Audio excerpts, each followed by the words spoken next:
The 17th of January, 1945. Cologne, Germany. In the darkness of the city, the rumble of Tiger tanks echoed through the quiet streets. The Germans were confident. Along these narrow roads, their machines stood tall, having crushed enemies countless times before. They believed today would be no different, that the opponent would falter, just as they always had. The German soldiers inside their tanks felt assured certain that victory would once again be theirs. Suddenly a U.S. Pershing appeared within range. The German crew was unfazed. They were used to seeing Sherman's retreat in fear. One more shot, and they'll run, they thought. But then a 90mm shot from the Pershing tore through the Tiger's armor, instantly destroying it. There was no roar or explosion, just the metallic shriek of destruction as the turret was blown off and fiery sparks erupted, turning the once mighty Tiger into a pile of wreckage. For the first few seconds, no one could believe what had just happened. This wasn't a Sherman. This was a Pershing. The shock shattered the myth of the invincible Tiger, a legend that had stood for so long. Before they could even process the impact, another Tiger tried to turn and retaliate, but it was too late. Orders were quickly passed down. The situation is lost. Concentrate firepower. But it was already beyond saving. The confidence of the Germans had vanished, replaced by a chilling silence. Moments later, the Pershing moved forward as if nothing had changed, continuing its mission without celebration. There was no victory cry, just cold, calculated action. The battle was far from over. The silence hung in the air, and what had just transpired was not a victory. It was the first shock of something much larger about to unfold. By early 1945, Germany was running out of everything. Fuel pilots' time. The situation on the Eastern Front was deteriorating as the Soviets pushed deeper into German territory. On the Western Front, the Allies had landed in France, and the American forces were advancing rapidly. But despite the shortages, one thing remained: the aura of the German war machine, particularly the Tiger tank. The belief in its invincibility was not just a myth, it was a psychological weapon. The Germans clung to the idea that their heavy tanks could still turn the tide. At the same time, the Allies faced enormous challenges. The U.S. was exhausted from years of heavy combat, and the cost in lives and materials had been staggering. But despite this, the momentum never slowed. There was a drive, a relentless push forward. The U.S. knew they had to break through the last of Germany's defenses. If they couldn't destroy the last symbols of German military strength, the war could drag on for months. More American lives lost, more opportunities for the Germans to regroup. But if they could break through, they would end the war that much sooner. The stakes were high. For the Americans, it was not just about taking ground, it was about breaking the back of the German military, shattering the myths that kept their enemies fighting. For the Germans, it was about survival. The war was no longer one of victory, but of hope. Hope that they could still force a negotiated peace, that their remaining resources could somehow be used to stem the tide of Allied advance. But there was a catch. The Germans still believed their heavy armor, their Tigers, their U-boats, and their ace pilots were enough to slow down the Americans. They believed that one Tiger tank could lock down an entire street, that one U-boat could sink a convoy and stop vital supplies from reaching the front lines, and that one ace Luftwaffe pilot could take down a B-17 bomber, render entire air raids useless. On the American side, the Sherman tanks were often seen as inferior. They burned quickly when hit, and they were not as heavily armored as their German counterparts. U.S. convoys were vulnerable to U-boat attacks, and bomber crews lived in constant fear of Luftwaffe fighters. But despite these disadvantages, the American forces kept pushing forward, adapting, learning, and improving. The strategy for the U.S. in early 1945 was clear. They had to break through the German defenses at all costs, not only to end the war sooner, but to prevent Germany from having any chance of regrouping. If they could neutralize the German heavy tanks and stop the myth of their invincibility, the war would move to its inevitable conclusion. The American soldiers knew the stakes. If they could defeat the Tiger, the Luftwaffe ace the U-boat, it would not just be another victory, it would be the collapse of the last bastion of German hope. But if they failed, if the Tiger held its ground, if the U-boat cut another convoy, if the Luftwaffe tore apart another unprotected bomber, the war could drag on longer. More lives would be lost, and the Germans would have a chance to regroup. The situation was razor thin. And so when the Pershing tank fired that first shot in Cologne, it was more than just an attack. It was the beginning of the end of a long-standing myth. The belief that the Germans still held the upper hand in some areas of combat was shattered in an instant. The myth of the invincible tiger was torn apart, and with it, the morale of the German forces began to erode. The Allies were not just advancing, they were proving that the German war machine was no longer unstoppable. This moment was not just about one tank destroyed. It was about the breaking of a psychological barrier. It was a pivotal point, one that changed the trajectory of the war. The Tigers that once ruled the battlefield were no longer the terrifying force they had been. The U.S. had found its way to confront and defeat them, and in doing so, they opened the door to final victory. The real question now was not if the Germans would lose, but how long they could keep fighting before the inevitable collapse. The Tiger tank, Germany's most iconic weapon, had long been a symbol of the military's might. Its 88mm gun was feared by every Allied soldier capable of destroying any enemy armor at long range. The thick armor was designed to withstand hits from nearly all Allied guns, making it nearly invulnerable in open terrain. Its combination of firepower, armor, and mobility on the battlefield was unrivaled until it met the U.S. response. The Germans were proud of their engineering, and the Tiger embodied this pride. Its weight was 56 tons, which made it a monster on the battlefield, but also a giant target for anyone willing to face it. The tank was designed to dominate open fields, where its range and punch could overwhelm anything it faced. In a one-on-one fight at a distance, the Tiger's 88mm cannon was nearly unbeatable. However, as much as the Tiger dominated at range, it had serious limitations. The massive weight, combined with its complex engine, made it a logistical nightmare. The engine struggled to keep up with the tank's size, and its fuel consumption was enormous. The Tigers were prone to mechanical breakdowns, and their speed was significantly slower than smaller Allied tanks. In urban combat, where close-quarters battles often occurred, the Tiger's large size and slow turret rotation proved to be liabilities. The American Sherman, though less powerful, was much more maneuverable in confined spaces.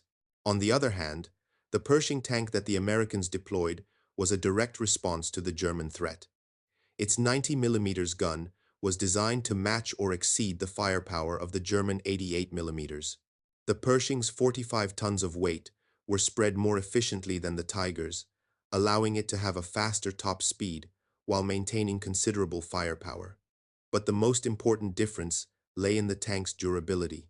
The Pershing had a well-armored front that could absorb many hits from the 88mm gun, and its turret was designed to rotate faster than the Tiger's, giving American crews a crucial edge in combat. In combat, the Tiger's weaknesses became increasingly apparent. It could still destroy a Sherman from over 1,000 yards, but when facing the new American tanks in cities, it couldn't adapt. The close-range combat made the Tiger's large profile a significant disadvantage, and its limited turret movement made it vulnerable to quicker, more agile opponents. The Pershing's faster turret and better armor allowed American crews to engage Tigers at close range, often getting in the first shot. This shift in tactics was crucial in urban combat, where the Sherman had long struggled, but where the Pershing now began to dominate. The U.S. response wasn't just about firepower and armor, it was about adapting to the battlefield. The Americans had learned how to fight the German war machine, and they did so by utilizing everything they had.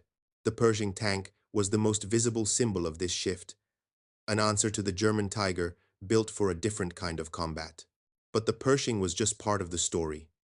The Hedgehog anti-submarine weapon, which had been developed in response to the growing threat of U-boat attacks, was another key example of how the Allies had adapted. The Hedgehog's unique design allowed it to launch multiple projectiles ahead of its target, ensuring that even the most elusive U-boat couldn't escape once it had been detected. In contrast, the Germans' reliance on their U-boats had been a source of pride and a symbol of their naval superiority. But the American tactic of launching Hedgehogs in a pattern, combined with the improved sonar detection capabilities, rendered the once feared U-boats nearly obsolete. The Luftwaffe, once the terror of Allied bomber crews, also found itself losing its edge. The American P-51 Mustang was a game-changer. The Mustang was fast, long-ranged, and heavily armed, and it escorted bombers deep into enemy territory, protecting them from German fighters. The German pilots, once able to pick off unescorted bombers, now found themselves overwhelmed by the speed and firepower of the Mustang. The American fighters could now strike when and where they chose, shifting the balance of air superiority. The German heavy armor, the U-boats, and the Luftwaffe all relied on their technological superiority and had been the backbone of German military pride. But as the war wore on, these strengths started to fail. The Tigers were no longer as formidable in the close quarters of cities. The U-boats were being hunted more effectively with new tactics. The Luftwaffe, once a terror to Allied bombers, was now on the defensive. The Allies had adapted, learning the weaknesses of their enemies and finding ways to exploit them. This was not simply a matter of superior firepower.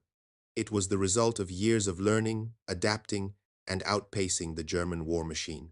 While the German military clung to its pride in its iconic tanks, aircraft, and submarines, the Allies were evolving, improving, and breaking the myths of German invincibility. And this evolution was what would ultimately lead to the collapse of Germany's military power on the battlefield. The Tiger, the U-boat, the Luftwaffe, they would no longer be enough to stop the relentless advance of the American war machine. The tension inside the German Tiger tank was palpable. The crew was used to the rhythm of their battle, the deafening roar of the engine, the heavy clank of gears as they maneuvered the beast through the streets. They'd done it countless times, locked in the same routine, knowing exactly what was coming next. The target would appear, the gun would fire, and another victory would be added to their tally. Today, it felt just like every other day. The streets of Cologne were familiar, and they were certain their Tiger would dominate once again. The soldiers inside the tank had a quiet confidence born from a long history of success. The enormous 88mm cannon, the thick armor, and the speed of their tank in open spaces made them feel untouchable. As the crew scanned the narrow streets, a shape appeared ahead, moving through the haze of smoke and dust. They recognized it instantly, an American tank, a Sherman. It was a familiar sight and not one that caused them any real concern. The Sherman was weak, it had always been a target, and it had always run.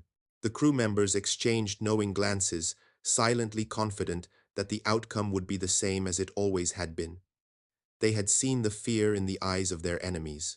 It was just a matter of time before the Sherman would start to swerve to retreat to be destroyed. But this time, something was different. As the Sherman closed in, the gunner adjusted the turret ready to fire. The crew braced for the usual rush of victory, but instead, there was a deafening roar. The world seemed to explode. A massive impact struck the front of their tank, shaking it violently. The familiar hum of the engine was replaced by a sudden, horrifying screech as the Tiger's armor buckled. The crew was momentarily disoriented, but they could hear the sound of the turret rattling, the armor screeching under the force of the hit. The tank trembled, and for the first time the crew realized they were not in control. They had been struck, and it wasn't the usual hit that bounced off their thick armor. This was different. This felt real. Inside the U.S. Pershing tank, the crew moved with precision. Every action was deliberate, calculated. The operators' hands were steady as they maneuvered the heavy tank, knowing that they were getting closer to breaking the German stronghold. The air was thick with tension, but the crew's training kept them focused. They had heard the stories the Tigers were unstoppable, the German tanks that ruled the battlefield.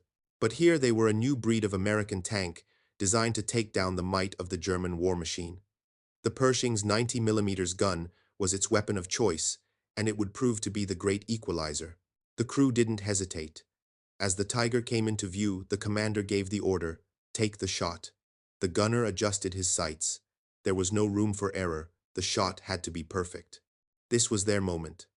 The world outside the tank was a blur, a chaotic mix of smoke, dust, and debris. But inside, everything was calm. The click of the gun's mechanism was the only sound that filled the compartment, followed by the rush of air as the shell was fired. The shot was true. The impact was immediate and overwhelming. The Tiger, once the king of the battlefield, trembled and groaned under the force of the shot. The massive 88mm cannon, so used to crushing anything in its path, had met its match. The German tank shuddered, the turret, spinning in an uncontrollable whirl before it was rendered useless. The sound inside the Pershing was almost surreal. There was no celebration, just the cold satisfaction of knowing that they had done what they had set out to do. Inside the German tank, chaos reigned. The gunner's hands trembled as he tried to reorient the turret, but the controls were unresponsive. The familiar feeling of power of control had vanished. The tank's systems began to fail, the engines sputtering as smoke poured in from the damaged compartments. The crew could smell the burning metal, feel the heat radiating from the breaches in their armor. The tank's crew tried to move, but their bodies were stiff with shock. This was not the way it was supposed to happen. They were supposed to be the ones in control, the ones who dictated the battle. But instead they were trapped helpless inside their own machine. The driver of the Pershing, a young man with fire in his eyes, didn't take a moment to celebrate. His hands moved quickly over the controls, keeping the tank steady, ensuring that they wouldn't be caught off guard. They knew that the fight wasn't over. There was more to come, more German tanks, more soldiers ready to fight to the last breath. But for now, they had won this battle. They had faced the legend of the Tiger and shattered it. Inside the tank, there were no cheers. There was only the mechanical sound of the tank's engine as it rumbled forward. The commander's voice came over the intercom, calm and professional. "Keep moving. Stay sharp." They had learned the lesson well. The war wasn't over until it was over, and now the American soldiers knew they had the upper hand. The German crew, meanwhile, was still in disbelief. One of them muttered under his breath, "We were supposed to be the ones who controlled this battle. What happened?" There was no answer. No one had the words to explain what had just occurred. They had underestimated the American tank, and it had cost them dearly. In the silence of the German tank, the realization sank in this was no ordinary fight. They were no longer the superior force. The war had just changed. For the U.S. crew, the experience was a reminder of the brutal realities of war. It wasn't about the tanks or the technology. It was about the people inside them. It was about the calm under pressure, the unflinching determination to do what had to be done. As they rolled on, they knew that their job was far from over. But for a brief moment, they allowed themselves the satisfaction of knowing they had changed the course of the war. The turning point in this conflict didn't happen in a single battlefield encounter. It was shaped by a series of decisions that began long before the tanks clashed in Cologne. The Germans, with their emphasis on high-quality engineering, had invested heavily in creating technological marvels like the Tiger tank. But this strategy, focused on producing machines of unmatched power, was ultimately a double-edged sword. While the Tiger's 88mm cannon and thick armor gave it an undeniable advantage in open combat, the tank's complexity created logistical nightmares. The Germans, despite their advanced technology, could not produce these tanks in the quantities required to make a decisive difference. The reliance on high-end machines came at the cost of their industrial flexibility and overall war effort. Germany's military production system was built around the idea of quality over quantity, and this approach had worked for a time. But as the war stretched on, it became clear that this was a mistake. The Germans simply couldn't keep up with the sheer industrial scale that the Allies could summon. While German tanks were more powerful, they were also more prone to mechanical failure. Spare parts were in short supply, and the tank crews faced constant maintenance issues. A Tiger that broke down was as good as a sitting duck in combat. In contrast, the American system was based on quantity. The U.S. military understood that while the Sherman tank might not match the Tiger in terms of firepower or armor, it had one key advantage: numbers. The Sherman was simple to produce, easy to maintain, and it could be manufactured in vast quantities. The Americans could afford to lose one and replace it with another. More importantly, the design allowed for rapid modifications. The lessons learned from each battle were quickly fed back into the production lines, ensuring that American tanks became more capable with every engagement. The logistics behind the Sherman tank were a key factor in its success. While the Germans struggled with the supply of parts and fuel for their complex tanks, the American supply chain functioned like a well-oiled machine. Factories in Detroit and across the U.S. churned out tanks, artillery, and supplies at an astounding rate. The American military understood that victory was not just about having the best equipment, but about having the ability to sustain that equipment over time. For every Sherman destroyed in combat, another could take its place, and it could be quickly repaired in the field. The decision to deploy the Pershing tank in response to the German Tigers was equally strategic. After witnessing the limitations of the Sherman in urban combat, particularly against heavily armored German tanks, the U.S. military recognized the need for a heavier, more formidable vehicle. But this decision was not made in isolation. It was the product of careful evaluation of battlefield realities. The Pershing was not rushed into production. Instead, it was designed with lessons learned from years of combat against German tanks. The decision to upgrade the gun from the 75 mm on the Sherman to the 90 mm on the Pershing was a direct response to the growing threat posed by the Tigers and Panthers. However, the decision wasn't just about firepower. The Pershing's armor was carefully designed to withstand hits from the German 88 mm cannon at closer ranges, and its turret was made to rotate faster than that of the Tiger. Production of the Pershing began in late 1944, and by early 1945 the tank was in action. While the tank wasn't produced in the same numbers as the Sherman, its very existence represented a major shift in American military doctrine. The U.S. was no longer relying solely on its quantity of tanks to overwhelm the enemy. Instead, it was now deploying a force capable of taking on the German tanks head-to-head and winning. But the Pershing, like the Sherman, wasn't just a technological solution.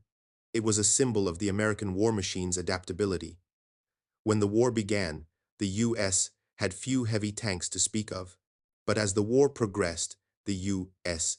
military learned from its experiences in battle and modified its tactics and equipment accordingly. The Pershing was a reflection of this continuous adaptation, proof that despite initial setbacks, the U.S. could respond to the changing conditions of the battlefield. While the Americans were busy refining their own technology, the Germans were facing an industrial crisis.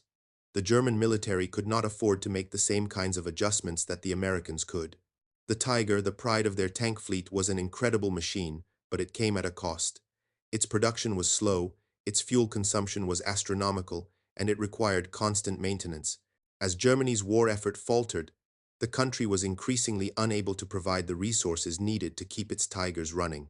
The Germans tried to adapt, producing cheaper and less sophisticated tanks, like the Panther, but these never reached the same level of quality as their earlier models. Moreover, German military doctrine had always relied on precision strikes by small, highly skilled units.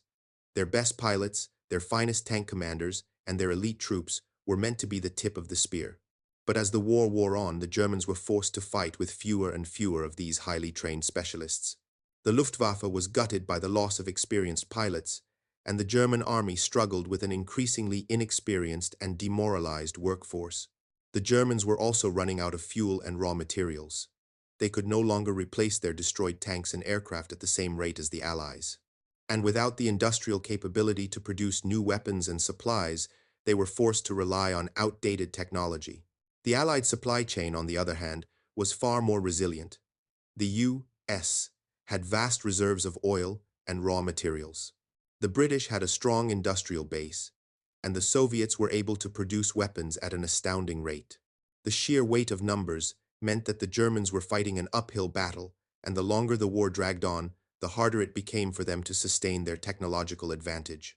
In the war for industrial supremacy, the Allies had the upper hand.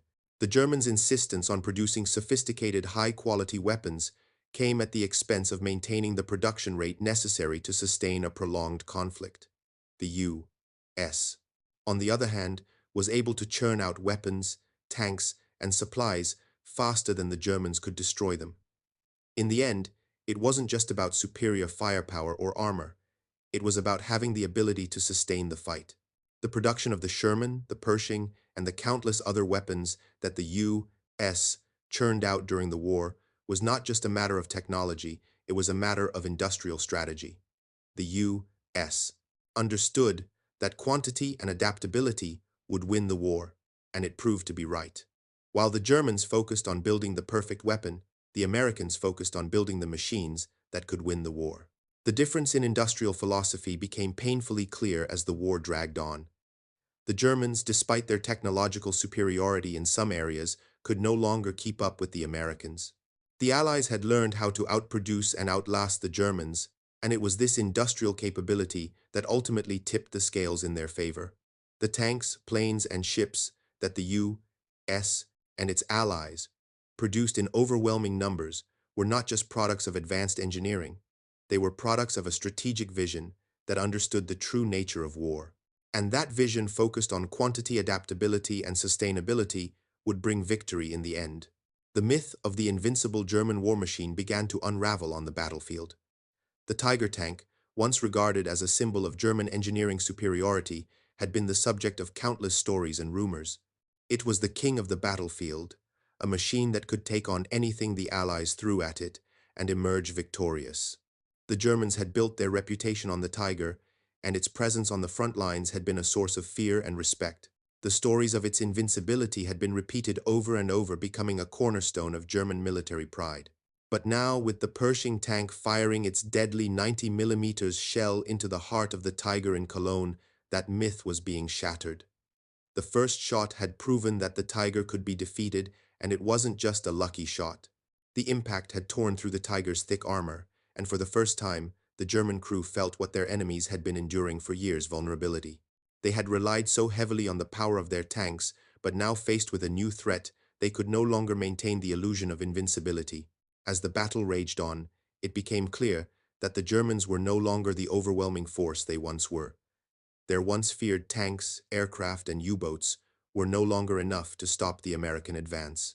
The technological edge that had once made the Germans the most formidable opponents in the world was slipping away.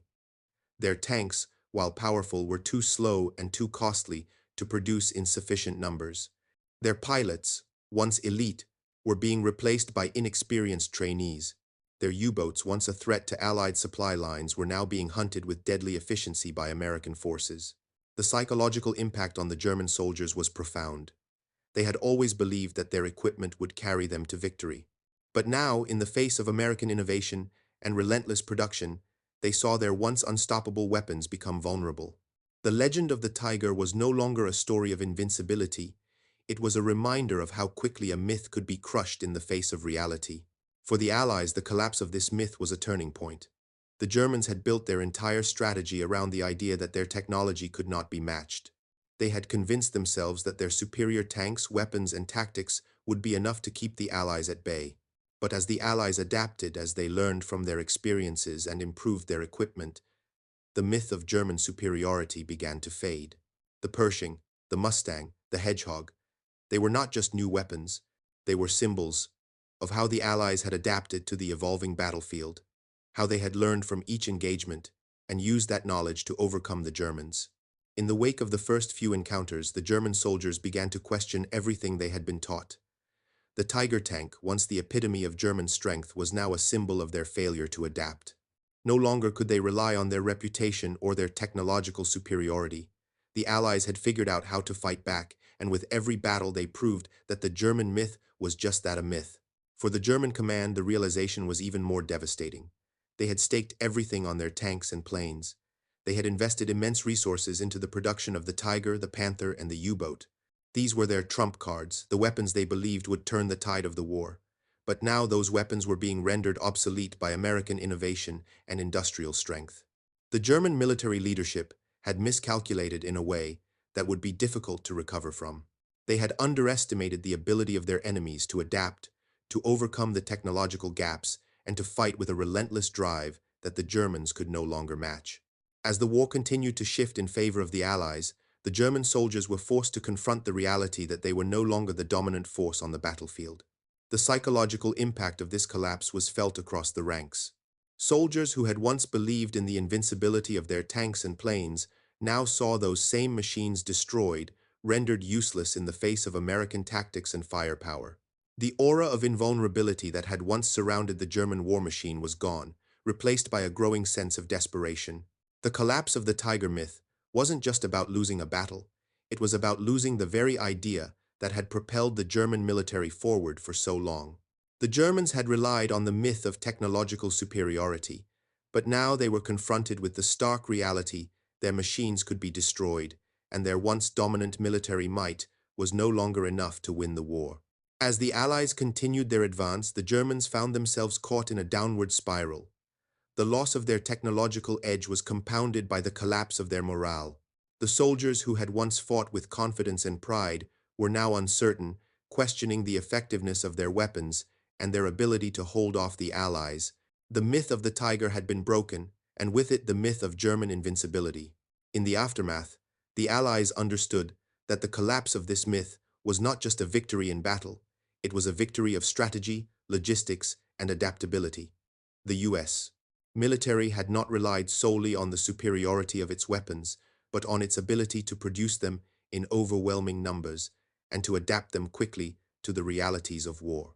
The defeat of the Tiger tank wasn't just about firepower, it was about understanding the battlefield, the weaknesses of the enemy, and how to exploit them.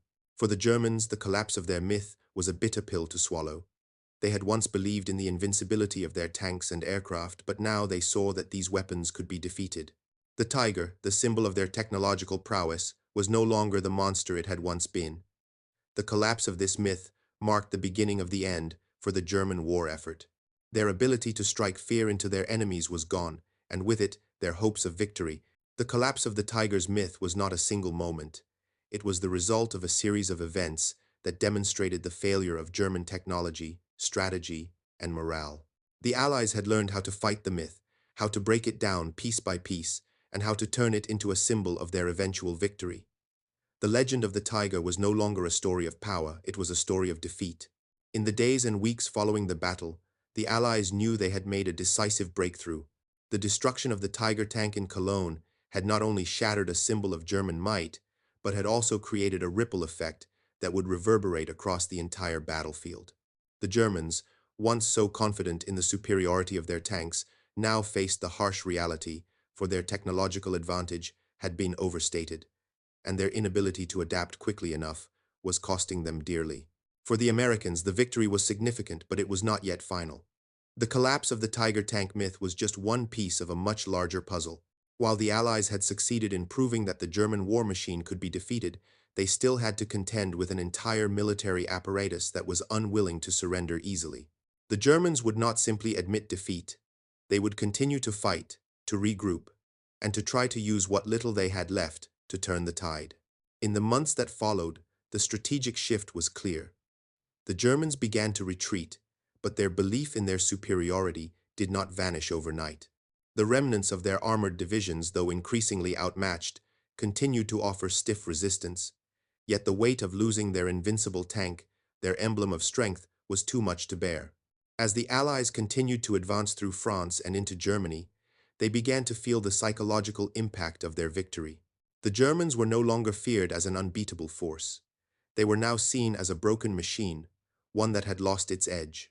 The Tigers that had once struck terror into the hearts of their enemies were now relegated to relics of a bygone era. The collapse of the Tiger myth had long-lasting effects on both the German and Allied forces. For the Germans, it marked the beginning of the end. Their reliance on technological superiority, once a source of pride, was now exposed as a fundamental flaw. As the war progressed, they could not keep up with the production rates of the Allies. Every destroyed tank, every lost aircraft was harder to replace. Their manufacturing infrastructure, already crippled by Allied bombing raids, was now unable to replenish their most feared weapons. The fall of the Tiger was a symbolic death, one that signaled the collapse of Germany's once unstoppable war machine. For the Allies, however, the impact of this victory was felt on a deeper level. The defeat of the Tiger tank was not just about the loss of a single battle. It was about the loss of an entire narrative that had shaped the war up until that point. The myth of German invincibility had been their greatest psychological weapon, and once it was broken, the morale of the German army plummeted. The psychological advantage shifted entirely to the Allies. The American military had proven that despite their disadvantages, they could adapt, learn, and ultimately overcome the German threat. In the broader scope of the war, the collapse of the Tiger myth was a crucial moment. It demonstrated that the Allies were not merely fighting a technologically superior enemy, they were fighting a regime that had failed to anticipate the realities of modern warfare. The Germans had believed their superior tanks, planes, and submarines could carry them to victory, but they had not prepared for the overwhelming industrial capacity of the Allies. The Germans had invested heavily in high-tech, high-cost weapons, but they could not produce them quickly enough or in the necessary quantities. The Allied ability to outproduce, outadapt, and outlast them became the decisive factor in the war. Yet, the collapse of the Tiger myth did not mean that the Germans would surrender immediately. The war continued for several more months, with Germany making one final desperate push in the Battle of the Bulge. But the truth was clear, the myth of German invincibility was dead. The Allies, especially the Americans, knew that their victory was no longer a matter of if but when. What if the Tiger had been introduced earlier in the war, when the Germans still had the manpower and industrial capacity to produce them in large numbers. Would it have been enough to change the outcome of the war? It's an intriguing question. If the Germans had focused on producing more tanks like the Tiger earlier on, would they have been able to delay the Allied advance or even mount a successful counteroffensive? Could the psychological impact of the Tiger's dominance have shifted the morale of the Allies, forcing them to reconsider their strategy? The collapse of the Tiger myth is a stark reminder of how fragile even the most formidable of military legends can be when confronted with a force that adapts faster, learns quicker, and outproduces its adversary. But that's a question for another time. For now, the Allies had learned their lesson. Technology and innovation, when combined with the industrial strength to sustain them, would be the keys to victory. The war was not won by a single tank or even a single battle, but by a relentless drive to adapt, innovate, and keep moving forward. As we look toward the next phase of the war, we turn our attention to another German weapon, the Panther tank. It was heralded as the perfect medium tank, the solution to the shortcomings of the Tiger. But even as it arrived on the battlefield, it faced an entirely new enemy, a U.S. military that had already learned how to defeat the myths of German superiority. The next chapter will explore the story of the Panther and the American response, and we'll see just how the Allies took on this new challenge. But for now, we reflect on the end of the Tiger. Its collapse marked the end of an era for the Germans. Their most powerful symbol had been broken, and with it their ability to intimidate, to terrorize, was gone. The war, for all intents and purposes, was now only a matter of time.